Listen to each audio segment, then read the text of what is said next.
Bonjour Thomas, merci. Thomas Messaros. Bonjour, bonjour. Merci d'être avec nous. Donc, on va peut-être, si tu veux bien, faire une présentation de qui tu es et ce que tu fais, s'il te plaît. Alors, je suis donc Thomas Mézaros, je suis vice-président à l'agglomération d'Annecy en charge de l'enseignement supérieur, de la recherche et de l'innovation, conseiller municipal à Annecy, dans l'équipe d'Annecy, l'équipe municipale d'Annecy. Et je suis également, parallèlement à cela, maître de conférence en sciences politiques à l'université Lyon 3. Voilà. Donc, merci beaucoup d'être avec nous. On a Dominique Choisel. Alors, Dominique Choisel, moi je suis consultant dans le digital et plutôt spécialisé dans tout ce qui est à distance, formation, travail à distance et collaboratif, et aussi dans le e-commerce. Bruno Couzeau. Donc Bruno Couzeau, quelque peu retraité psychanalyste et conseiller en entreprise, coach du personnel et coach juridique par rapport à certains syndicats, CFDT entre autres. Et donc Serge Neumann, aussi porteur du projet de l'Université Figitale. Et c'est le sujet qui nous réunit actuellement, c'est de parler justement de toute cette éducation et tout ce qui peut être fait entre l'université physique et puis l'université numérique, avec un boost qu'il y a eu au niveau du Covid, mais pas que cela, puisque des études faites par l'IFOP déjà en 2019, donc bien avant qu'on se dise il va y avoir du confinement, il va falloir faire du distanciel, disait qu'une famille sur deux française était incapable de subvenir aux besoins de son enfant s'il devait faire des études autre part que dans la ville où ils étaient. Et cette même étude disait qu'un jeune sur trois, donc 31% en fait, ont dû renoncer à leurs études parce qu'ils n'avaient pas les moyens de les faire et parce qu'en fait, il n'y avait pas capacité de faire les études qu'ils voulaient faire là où leurs parents ou là où ils vivaient. C'est vraiment une grosse problématique, surtout le jour et à une époque où avec les MOOC, on peut passer des diplômes de l'ensemble de la planète et puis suivre les cours de n'importe qui, et en particulier des meilleurs, même s'ils sont de l'autre côté de la planète ou s'ils habitent à 5 mètres, ça a plus de distance. Mais c'est une vraie problématique et c'est une problématique sociétale, d'où l'intérêt d'avoir également le retour de personnes élues comme toi, Thomas, et d'avoir ton retour, ce que tu penses avec tes deux casquettes, en fait, aussi bien d'universitaire, donc de celui qui donne les cours, que de politique, donc celui qui doit faire que les dynamiques existent.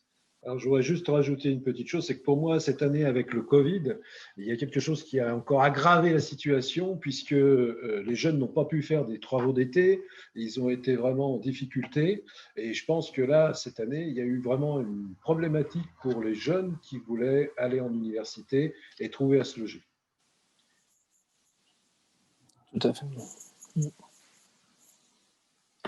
Donc, par rapport à tout ça, il y a plusieurs niveaux. Donc, il y a le niveau déjà de la complexité, en effet, de base, en étant étudiant, quand la famille n'habite pas le lieu où on fait les études, qu'il faut se loger. Et ça, c'est une question qui revient régulièrement et qui est d'ailleurs encore plus problématique dans les pays de Savoie où on vit, parce que le prix du mètre carré est tel que ça fait vraiment très, très cher.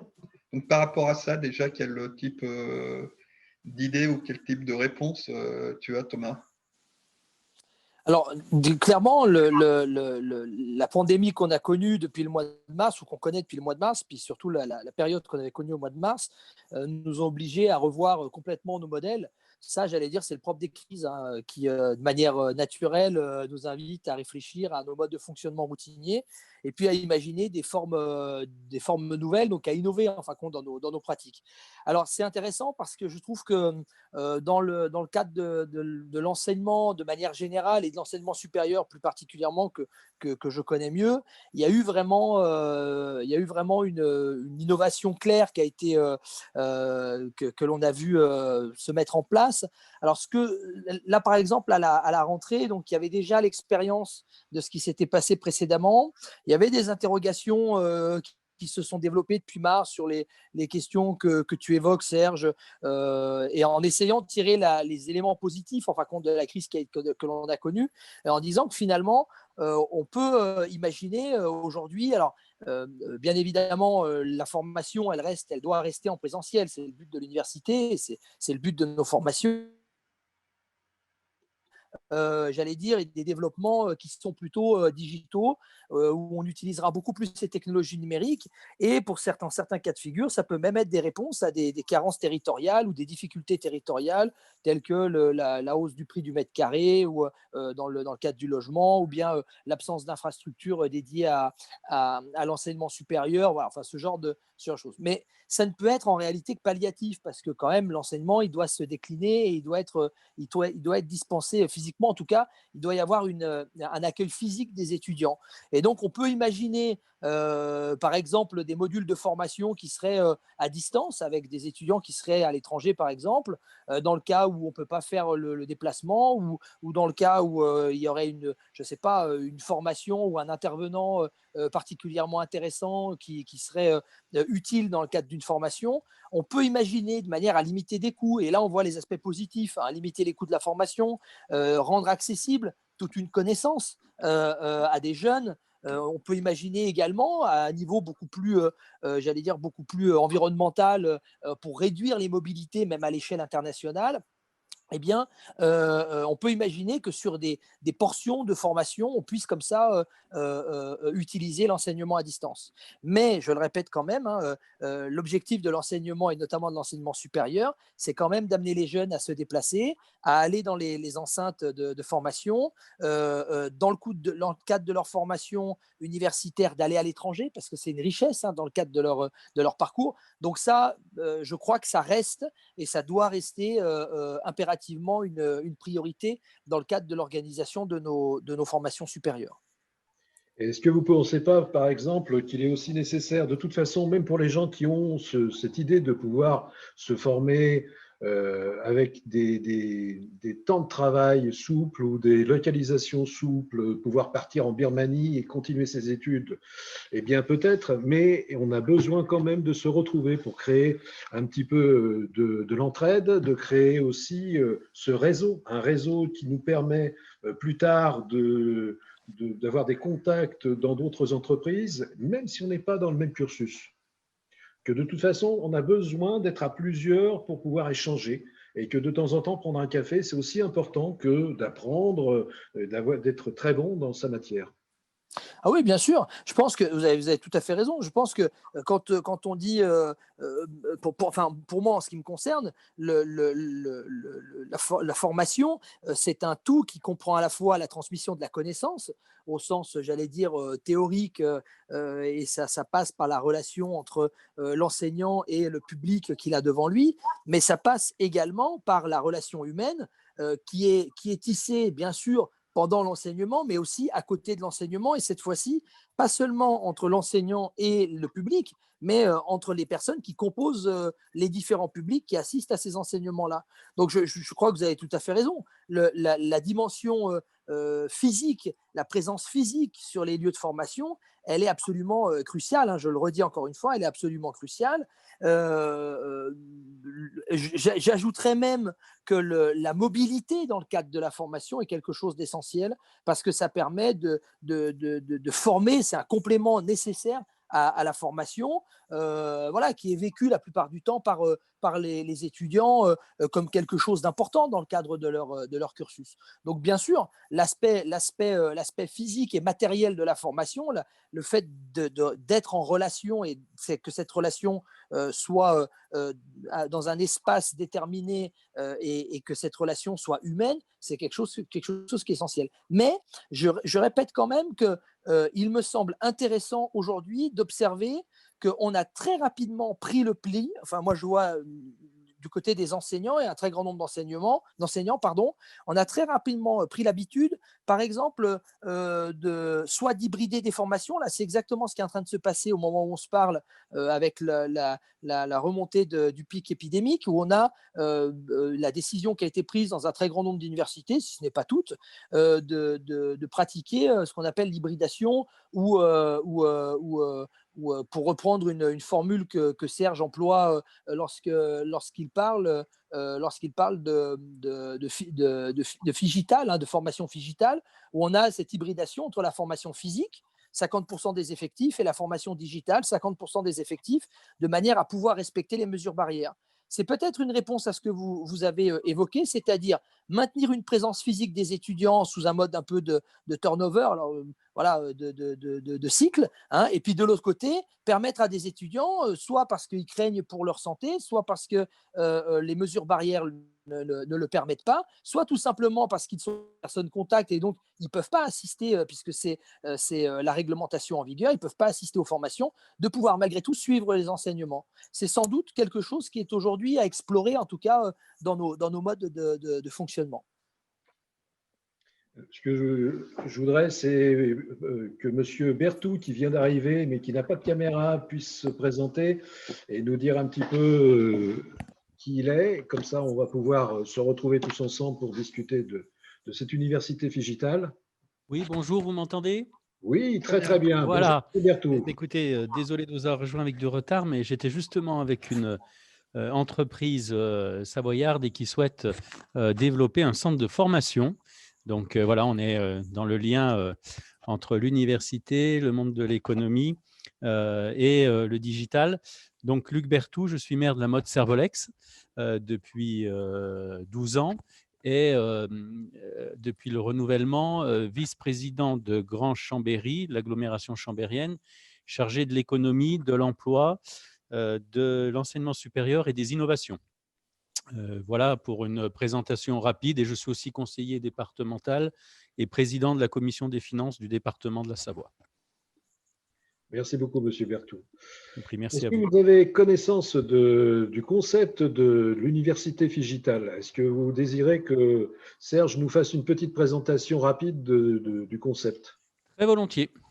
L'université Figital revient sur cette remarque et ce qui a été démontré par l'IFOP en 2019, que beaucoup de personnes doivent renoncer à des études parce que ils n'habitent pas là où les études se passent et que ça coûterait trop cher finalement pour suivre les études. C'est 31% des jeunes qui déclarent ne pas avoir fait des études à cause de ça. C'est une famille sur deux qui dit ne pas avoir les moyens d'aider correctement ses enfants s'ils vont faire des études ailleurs. Et puis, c'est une deuxième remarque également, c'est qu'aujourd'hui, avec les MOOC, avec toutes ces formations à distance qui existaient avant le Covid, finalement, il m'est possible de passer un MBA de Stanford, d'aller suivre un module de valeur, une unité de valeur à l'Imperial College, d'aller suivre un cours en Chine et ainsi de suite. Et donc, se pose la question derrière de comment les universités vont devoir également évoluer. Bon, ma première remarque à donner au niveau du gouvernement, l'appel à projet qui est les campus connectés, qui définit un cadre comme ça vis-à-vis de justement comment on peut faire de l'enseignement à distance finalement, comment on peut faire un campus. Mais pour moi, une université est plus grande. Une université est également un élément fondamental d'une dynamique économique et sociétale d'un territoire. Et à partir de là, l'université n'est pas qu'un endroit où des jeunes, ou des moins jeunes d'ailleurs, parce qu'on parlait de se déplacer, ça c'est Erasmus, et Erasmus ne concerne pas que les jeunes. Des moins jeunes en formation tout au long de leur vie peuvent aussi retourner à l'université pour retrouver des formations. Donc comment les jeunes et les moins jeunes, c'est pas que ça, c'est pas que étudier comment ils vont faire l'étude, mais c'est aussi retrouver des centres d'excellence, de retrouver du savoir. Donc d'avoir des gens qui ont un savoir et qui sont capables de le transmettre, mais qui sont également capables de le mettre au service des entreprises et ou de la société civile, de l'université, enfin du territoire où l'université existe. Et puis c'est aussi des centres de recherche, donc des gens qui ont également cette capacité de pousser les limites un peu plus loin, de rentrer dans de l'innovation pragmatique et de faire en sorte qu'il y ait une véritable dynamique économique et sociétale là où est l'université.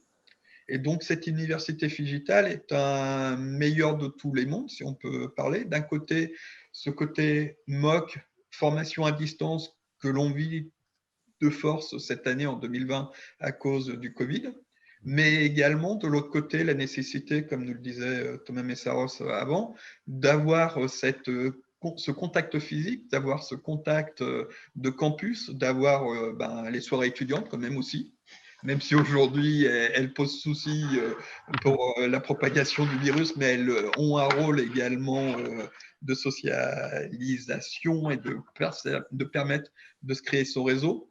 toute cette mixité qui existe et qui fait, d'ailleurs, je parlais tout à l'heure d'Erasmus+, qui ont fait d'Erasmus+, un des programmes européens les plus connus et certainement également un des programmes européens les plus plébiscités par tous les Européens. Donc voilà, l'université digitale, c'est ça, c'est de dire comment je peux finalement participer à une dynamique territoriale, comment donc sur un territoire qui n'a pas forcément une très très grande université, je permets quand même de créer, certains diront une antenne d'université, je préfère parler vraiment d'une université, donc véritablement d'un lieu où il y aurait ces trois composantes de l'université, l'endroit où les gens apprennent, se rencontrent, créent des liens, permettent d'avoir le réseau dont ils ont besoin pour faire des affaires plus tard, l'endroit où il y a cette base de connaissances où on peut aller trouver des savants et des sachants pour récupérer de l'information et pour pouvoir avancer. Puis également cet endroit où il y a quelques chercheurs. Alors forcément, suivant la taille des territoires, il n'y aura pas forcément toutes les matières possibles et imaginables, mais il y aura quand même celles qui devraient être utiles pour le territoire et comment on peut avoir ces chercheurs qui, eux, vont pouvoir pousser plus loin les connaissances et permettre du coup aux entreprises et aux gens qui vivent sur le territoire de pouvoir avoir une meilleure vie, d'être plus dynamique. Est-ce que ça vous parle? Est-ce que vous avez des questions déjà sur ce concept d'université digitale? Non, merci. Je crois que vous m'avez fait partager ce que c'était, qui pouvait peut-être jusqu'à présent exister, mais de façon plus aléatoire, moins organisée que ce que la Covid-19 et une évolution peut-être normale, mais du coup accélérée, aurait amené à imaginer l'endroit où effectivement on peut se retrouver pour apprendre, ce qui est une catégorie, une caractéristique dans le temps. Et puis, bien sûr, ce lieu où on peut avoir cette base de connaissances, comme vous l'avez dit, et après les chercheurs qui seraient dans une recherche plus poussée et plus organisée. Donc, je crois que c'est, si je comprends bien, une nouvelle organisation par rapport au lieu et au temps, et qui convient peut-être maintenant d'un peu plus ancrer dans nos habitudes. Moi, je me souviens de ce que m'a dit récemment un universitaire, c'est que sur notre pays, Savoie-Mont-Blanc, on pourrait accueillir 3 fois plus d'étudiants que ce que le personnel enseignant ou administratif est en capacité ou les locaux d'accueillir.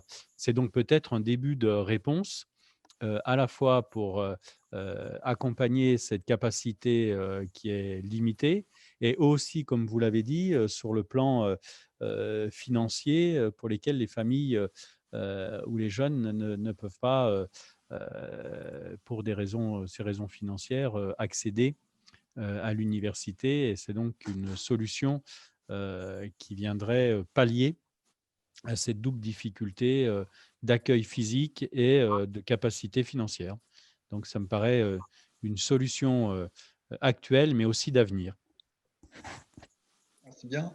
Je vous en Est-ce prie. que Mme Messaros, vous avez envie de rajouter quelque chose par rapport à ça ou vous avez déjà parlé du sujet Non. avant donc, Voilà, je répéterai juste par rapport à ce qui vient d'être dit par mon homologue de Grand Chambéry, c'est vraiment, voilà, je crois qu'il y a effectivement la limite des infrastructures et c'est un bon moyen de pallier à cette limite-là et à la difficulté qui est inhérente aujourd'hui à notre système universitaire d'avoir le nombre d'enseignants suffisant pour pouvoir assumer pleinement les tâches qui leur sont dévolues en termes d'enseignement et de recherche dans des bonnes conditions. Donc, si le digital, et à mon avis, le digital doit être un moyen justement de pallier à cela.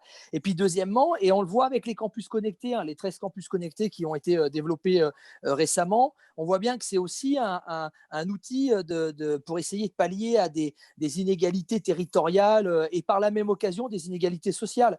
Moi, j'allais dire, en ce qui me concerne personnellement, tant que le digital est un outil qui permet justement de pallier ces inégalités sociales, c'est positif. Par contre, peut-être ça peut vous permettre d'enclencher sur une autre thématique. Il ne faut pas que le digital soit un facteur d'inégalité sociale. Nous, ce qu'on a vu en tant qu'universitaire également, ou ce sur quoi notre attention s'est portée pendant la période, ne sont pas logés à la même enseigne. Être dans un petit appartement ou au sein de sa famille et devoir en même temps suivre 8 heures de cours en visio, voilà, avec une connexion qui n'est pas forcément stable et qui n'est pas forcément bonne, par rapport à quelqu'un qui a un appartement, qui a une très bonne connexion numérique. Voilà, on sent quand même, on voit qu'il y a une inégalité qui peut exister entre les étudiants. Et donc, il faut que l'institution, et j'allais dire au-delà de l'institution, de l'université, parce qu'elle essaye de le faire tant bien que mal, mais avec elle, les collectivités et au-delà l'État, il faut arriver à limiter, à empêcher ces inégalités-là. Ça pose également la question de la fracture numérique. C'est un vieux serpent de mer, mais c'est nécessaire de la poser. Je veux dire, sur notre territoire de la Haute-Savoie, chacun des territoires n'est pas logé à la même enseigne. Et donc, ça pose également ces questions-là. Donc, je dirais oui, le digital, c'est effectivement un outil, un levier pour toutes les raisons qu'on a évoquées. Et c'est vraiment le monde à portée de main et la connaissance à portée de main, ce que Serge a très, très bien décrit avec les formations qu'on peut suivre dans les prestigieuses universités à travers le monde. C'est aussi un accès à de la connaissance aujourd'hui avec l'open data et la possibilité d'aller chercher des textes, voilà, lire des ouvrages en ligne, etc. Mais il faut faire attention également que ça ne soit pas un facteur d'inégalité entre les individus. Ça, je crois que c'est aussi quelque chose d'absolument nécessaire. Alors moi, je pense quand même qu'il faut mettre un bémol sur ce qui s'est passé avec le Covid, qui est vraiment une parenthèse qui est totalement anormale. Ce n'est pas de la formation à distance. Pour moi, ça a été un confinement. Le confinement, on provoque, du jour au lendemain, on provoque une catastrophe chez des personnes qui vont étudier avec leurs enfants. Tout le monde reste les uns avec les autres. Il n'y a pas d'endroit pour pouvoir se reposer. L'université Figitale a aussi cette possibilité dans sa conception, c'est de regrouper des gens dans un espace, mais qui peut être différent de l'université, mais on garde le concept que la formation à distance doit être préparée, doit être aménagée, et que ce n'est pas quelque chose comme le confinement. Le confinement était vraiment quelque chose de complètement différent. Et puis, en ce qui concerne l'aménagement, tout le monde veut absolument qu'on soit avec de la fibre. Moi, je reste persuadé qu'il y a d'autres solutions technologiques qui permettent de travailler. Et entre autres, je connais des sociétés savoyardes qui proposent par exemple des solutions d'accès, qu'elles soient en 4G, que ce soit avec du satellite à très très haut débit, pour très peu cher, parce que les choses se sont démocratisées. Mais il faut que quelque part, on arrête de se dire on veut de la fibre, on veut de la fibre. Il n'y a quand même que 5% de la population de Savoie qui se trouve en moyenne montagne, et que cette population va être isolée et qu'on est obligé de ramener tout le monde dans la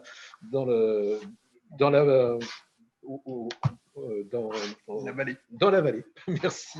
Dans la vallée.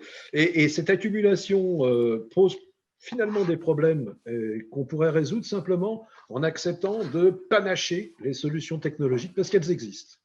Et tout à l'heure, on avait un exemple très, très agréable de quelqu'un qui a travaillé 23 ans en Chine et qui nous expliquait qu'à l'heure actuelle, les élèves pouvaient suivre des formations avec des téléphones portables. Donc, je pense qu'à l'heure actuelle, tout le monde a les moyens d'avoir un téléphone portable et de pouvoir, peut-être avec des process, peut-être avec des objets ou des systèmes, la possibilité de suivre une partie des cours, en étant bien d'accord qu'il faut quand même des regroupements de temps en temps et que ces regroupements soient enrichissants. Oui, je me permets de réagir là. Là, tout à l'heure, moi, j'évoquais l'expérience que j'ai vécue en tant qu'enseignant-chercheur pendant la phase de confinement du Covid, enfin lié au Covid. Oui. Donc voilà. Je suis d'accord. Voilà. Alors après, si je parle en tant que spécialiste des crises, les crises, elles sont toujours exceptionnelles. Donc la prochaine, on redira que c'était exceptionnel de la même manière. Le problème, c'est qu'il faut s'y préparer. Voilà. Donc jamais on n'aurait imaginé une telle situation où on se retrouve dans un cas où on confine l'intégralité de la population. Bien évidemment, si on l'avait dit il y a quelques temps auparavant, avant le confinement lui-même, personne n'y aurait cru. Le fait est que ça s'est produit et le fait est également que ça a généré j'allais dire des effets, des dommages, notamment sur les jeunes. Dans le suivi de leur parcours, parce qu'effectivement, on a vu ces inégalités apparaître très clairement. Il ne faut pas se se le cacher. Et puis la deuxième chose, on a vu également, en tout cas, on a eu la nécessité tout de suite, et c'est ce que je disais tout au début de mon propos, on a eu le besoin et on a éprouvé la nécessité, et je trouve que c'est quelque chose qui s'est fait relativement rapidement, de développer des nouveaux modes, des nouvelles manières de faire, des nouvelles pratiques. Voilà. Après, là où je vous rejoins tout à fait, c'est que en situation, j'allais dire routinière, ces nouvelles pratiques, bon, bah, évidemment, elles seront vécues et heureusement très différemment. Je faisais référence au campus numérique tout à l'heure parce que je trouve très intéressant dans le campus numérique, c'est l'idée quasiment que ce soit en gros, en quelque sorte, presque un tiers-lieu, quoi. C'est-à-dire que c'est un lieu de rencontre, c'est un lieu où il y a des formateurs, donc il y a l'aspect humain qu'on évoquait tout à l'heure, il y a l'aspect socialisation qui est très, très important parce que c'est un aspect fondamental, hein, la socialisation dans le cadre de la formation. Et puis en même temps, il y a l'aspect digital. Donc là, on voit bien effectivement l'hybridation, hein, de ces deux pratiques-là de manière délocalisée par rapport au gros pôle universitaire. Et ça marche très bien. Et ce sont des réponses réellement, hein, je pense que ce sont des réponses adaptées. Voilà. Donc, c'était juste par rapport à ta remarque, pardon, on avait dit qu'on se tutoyait, Dominique, à ta remarque sur la phase un peu particulière qu'on a vécue du Covid. C'est vrai qu'après, en situation routinière, c'est un peu différent. Après, sur l'aspect technique, je ne connais pas suffisamment, mais ce que je veux dire, c'est après, peu importe l'aspect technique, on sait qu'il y a des questions qui sont d'ordre environnemental qui se posent. Moi, je ne suis pas compétent sur la question, donc je ne pourrais pas vous donner mon point de vue là-dessus. Par contre, je le redis encore une fois, c'est plutôt du point de vue social où il faut être attentif à ce que ces technologies, elles ne soient pas, elles ne créent pas, alors soit par leur acquisition, hein, la nature de l'appareil, la technologie à laquelle on doit se raccorder, etc., qu'elles ne soient pas génératrices d'inégalités, ou alors qu'on arrive par la solidarité à pallier à ces inégalités-là. C'est juste ça. Hein. En fin de compte, qu'on ait les dispositifs et qu'on ait conscience des problèmes que ça peut occasionner pour certains. Et Monsieur Berthoud, en Savoie, alors est-ce qu'on est conscience de ces solutions et de ces problématiques? Alors oui, conscient de là, après avoir dit comment les choses peuvent se mettre en place, se structurer et se pérenniser, on en est rejoint les différentes observations, c'est que une crise peut en cacher une autre. Donc, il faut qu'on soit très méfiant de ce qu'on prendrait comme mesure sous le coup d'une pandémie dont on ne sait toujours pas où elle en est, et puis de ce qui peut être envisagé de façon durable, mais ça nous remet forcément en cause sur nos fonctionnements. Et comme on l'a dit, sur l'accompagnement qu'on peut avoir, nous, les collectivités, à côté d'autres partenaires. Mais c'est un mouvement à la fois qui est sociétal et pour le coup aussi à forcément structurer en évitant de mettre des priorités qu'on pourrait regretter dans le temps. Donc, je pense que le travail, il est quand même encore devant nous. Et justement, au niveau des prospectives ou de ce que nos deux départements ont envie de faire, qu'est-ce que vous avez comme urgence à mettre en place? Quels sont les moyens que vous allez mettre en place? Ou comment vous allez réagir par rapport à ce qui s'est passé? Alors, dans quel domaine Dans le domaine de tout ce qui est formation à distance. Voilà. Bah, je pense que ça va forcément ramener le débat, mais ça a été évoqué sur la fracture numérique, parce qu'on l'a dit tout à l'heure, il y a des frais, il peut y avoir des frais d'inscription, il peut y avoir des frais de logement, de prise en charge, mais il y a aussi le fait qu'il faut, sur ces enseignements à distance, c'est aussi comme pour le télétravail, d'être sur des moyens suffisamment sécurisés et performants. Donc, une des premières peut-être occupations, c'est de savoir, de se mettre d'accord sur le type de matériel et comment on aide ceux qui auraient des difficultés financières à pouvoir s'en procurer ou à mutualiser des moyens existants. Mais si c'est pour réouvrir d'autres lieux et des partages de matériel en période de Covid, on va plutôt éviter.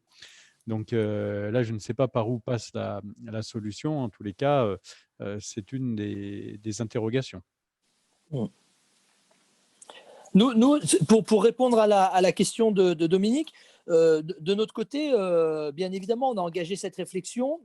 On a la chance, je le redis encore une fois, d'avoir un pôle métropolitain dans lequel Annecy et Chambéry discutent, échangent Oui, oui. sur ces questions-là, avec également en parallèle les 2 départements, les conseils départementaux, et puis le soutien du rectorat. Donc, il y a un écosystème particulièrement, j'allais dire, efficace, enfin, qui permet d'envisager des réflexions prospectives plutôt intéressantes.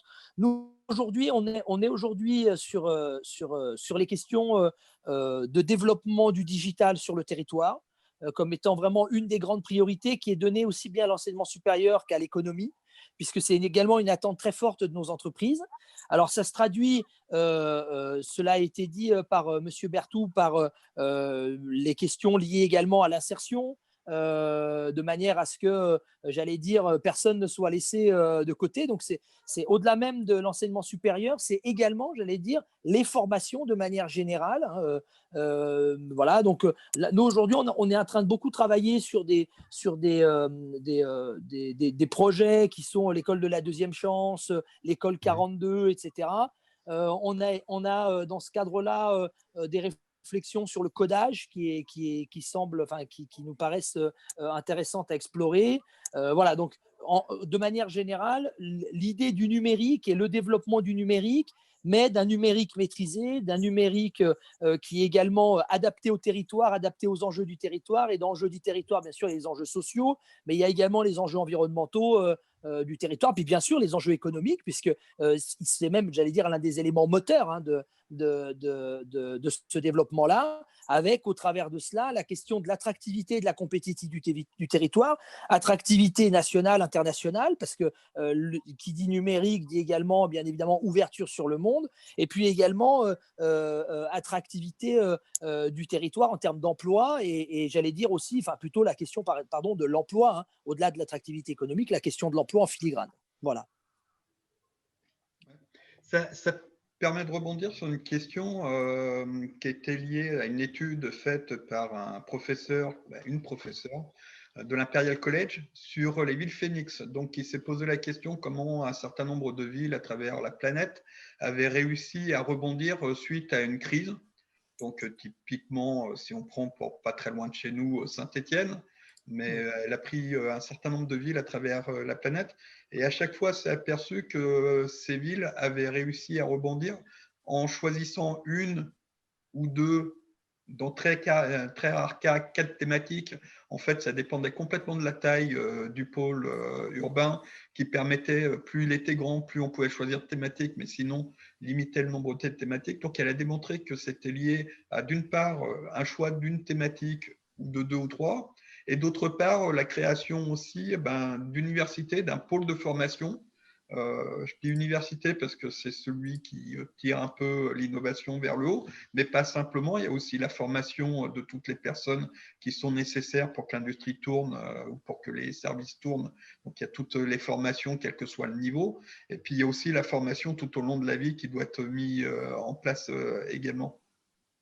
Donc, par rapport à ça, et puis par rapport finalement à des universités, peut-être à la française, où on a tendance à pas partir dans tous les sens, mais en même temps de couvrir quasiment tous les savoirs possibles et imaginables.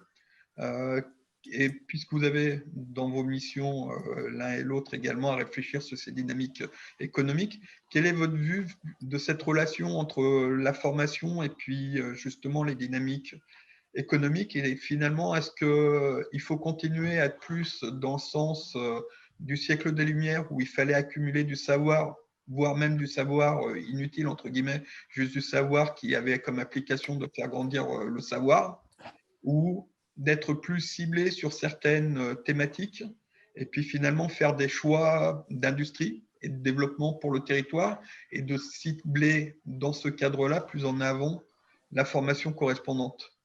Qu'est-ce que vous pensez? Est-ce qu'il vaut mieux être très large et puis finalement se dire que les gens choisiront et puis ce qui devra émigrer, enfin sortira et puis on abondera ou on aidera l'industrie une fois qu'elle éclora, ou au contraire, est-ce qu'il faut, au niveau déjà de l'enseignement et de la formation, cibler un peu plus peu plus narrow, un peu plus serré sur un certain nombre de formations, sans pour autant oublier les autres. C'est là où le numérique peut servir pour, par exemple, continuer, mais pas avoir forcément les compétences à ce niveau-là.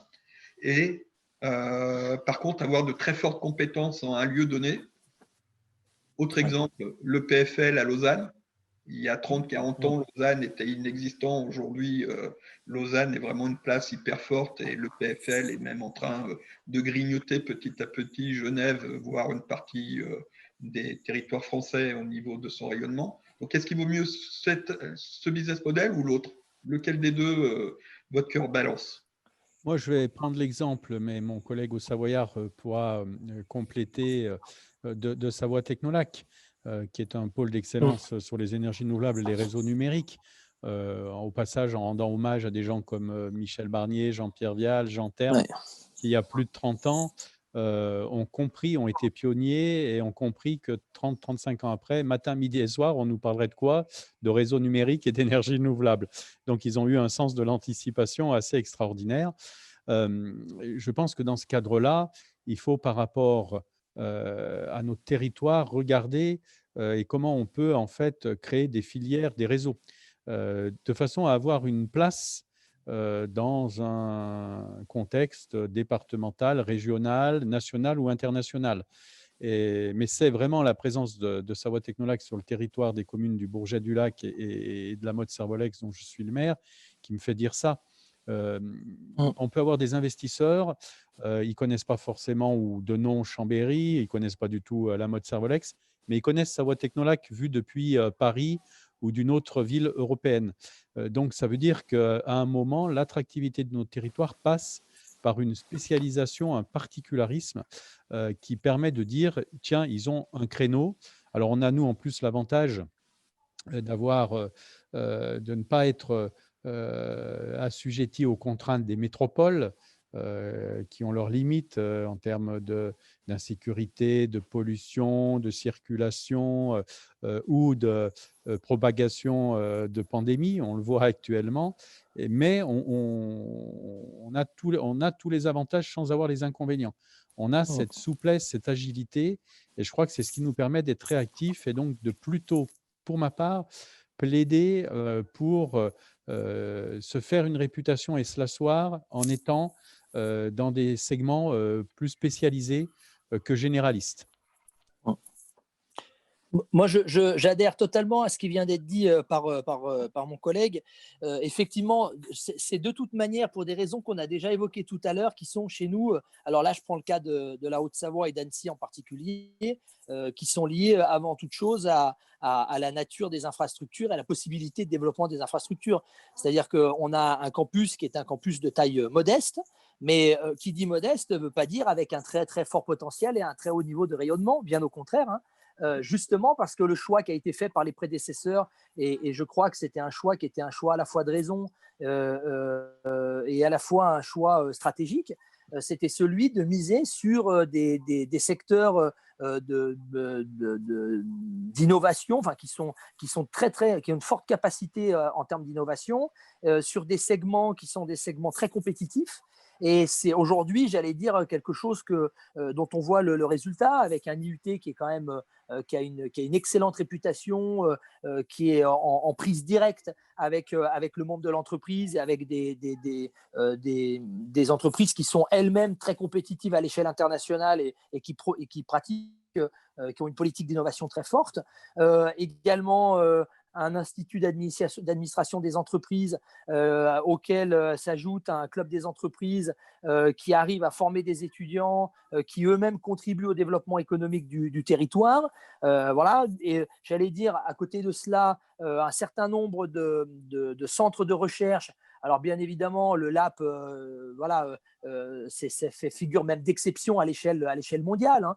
C'est un lieu de recherche de très très haut niveau. Mais à côté de ça, des chaires, et j'insisterai là-dessus, nous aujourd'hui, le modèle que l'on a de développement scientifique, et j'allais dire, ça rejoint la préoccupation que vous avez ici de l'université Figital ou de l'hybridation, c'est le développement des chaires. Là, prochainement, va être inaugurée une chaire qui s'appelle e-Open, ce qui signifie innovation ouverte, management 4.0 et prospective à l'ère numérique. Donc, ça rejoint tout à fait l'idée de la prospective.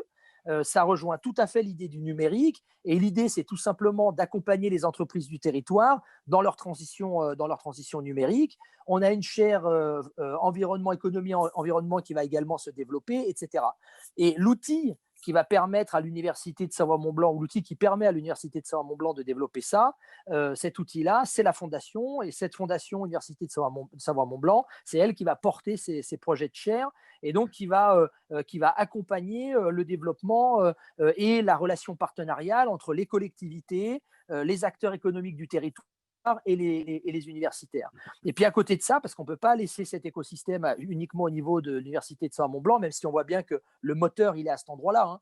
Mais à côté de ça, il y a également tout un tas d'autres terrains, j'allais dire, de formation supérieure et de recherche, hein. Je rappelle qu'on a tout un tas d'entreprises qui ont des pôles recherche-développement, des entreprises importantes du territoire. Et donc, elles pratiquent également, elles ont également une activité de recherche d'innovation qui est à signaler et qui contribue au rayonnement du territoire. Donc, je rejoins tout à fait ce qui a été dit par M. Berthoud. La stratégie, c'est plutôt d'être très bon sur des secteurs, des segments qui vont permettre de renforcer l'attractivité et le rayonnement du territoire, la mécatronique, l'outdoor sport valley, aujourd'hui le numérique, hein, tout le digital. Ce sont des secteurs aujourd'hui qui sont stratégiques pour nous. Très bien. Je pense qu'il va être bientôt le temps de pouvoir conclure cette discussion très passionnante. En tout cas, j'ai trouvé très intéressante personnellement. Je pense qu'à côté aussi. Et donc, de vous donner l'opportunité de donner un dernier mot, si vous le voulez, par rapport à la formation tout le long de sa vie, puis les dynamiques que ça permet de créer, toutes les dynamiques économiques, sociétales, environnementales, qui sont liées grâce à l'éducation et à la formation. Monsieur Berthoud, si vous voulez commencer. Oui, merci.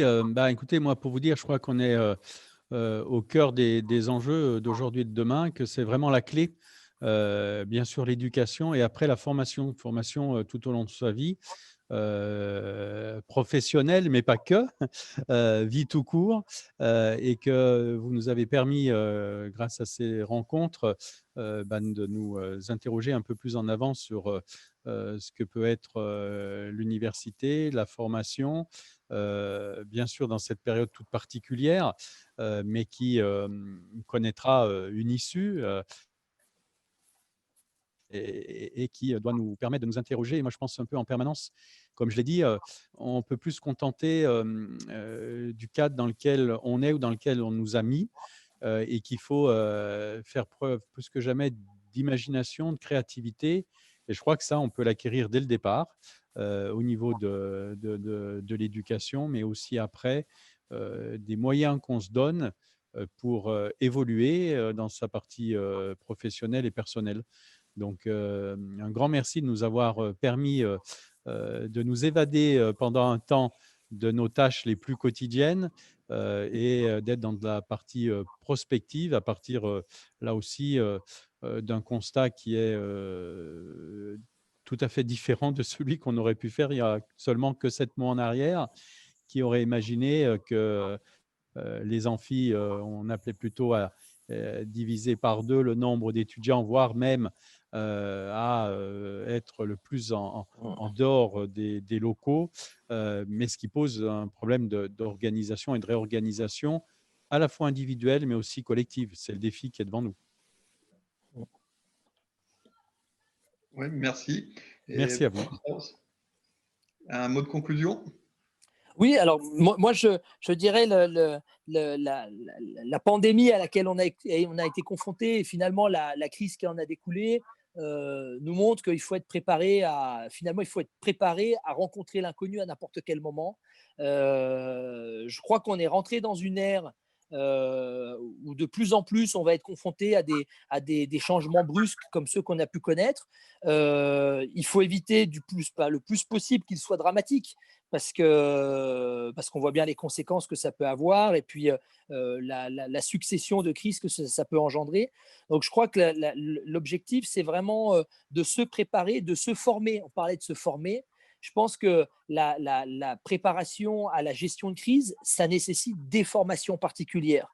Ça nécessite des formations pour les décideurs politiques, pour les responsables économiques, mais également plus généralement pour les citoyens.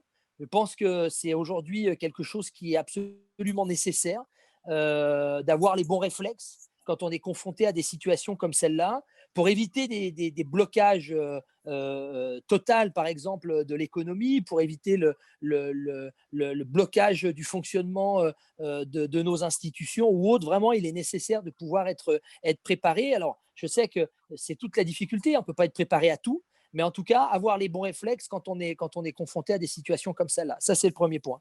Le deuxième point, je dirais, on a la chance extraordinaire d'être sur des territoires qui sont extrêmement attractifs, qui ont un très, très fort dynamisme en termes d'enseignement, de formation, de recherche. Moi, je suis très attaché à ce que justement on puisse continuer à miser sur la recherche et sur les formations qui sont vraiment des atouts.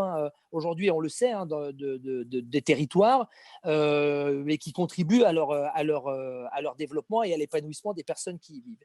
Puis la troisième chose, aujourd'hui, on est effectivement dans l'ère du digital plus que jamais. On voit bien que cette révolution, elle s'est produite. C'est là aussi une rupture, en quelque sorte, que nous avons vécu, que tout l'ensemble de notre système a vécu, et notamment notre système traditionnel d'enseignement et de recherche.